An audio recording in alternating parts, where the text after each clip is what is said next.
আসসালামু আলাইকুম বন্ধুরা, আজ জানতে পারবেন নারীদের ধ্বংসের মূল 8টি কারণ। 1. ধ্বংস হোক ওই সব নারী যারা চোখের উপরের লোম উঠায় এবং অন্যকে উঠাতে সাহায্য করে। 2. ধ্বংস হোক তারা যারা নারী হয়েও পুরুষের বেশ ধারণ করে। 3.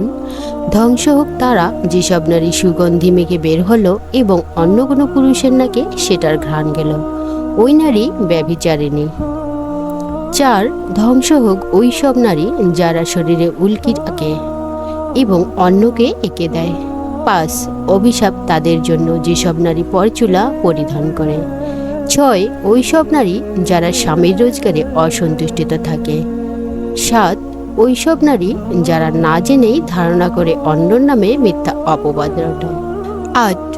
ধ্বংস ওই সব নারীদের জন্য যারা অন্যের পেছনে সমালোচনা গীবত করতে নিজের মূল্যবান সময় নষ্ট করে। হে আল্লাহ, আমাদের সবাইকে হেদায়েত দান করুন, আমিন।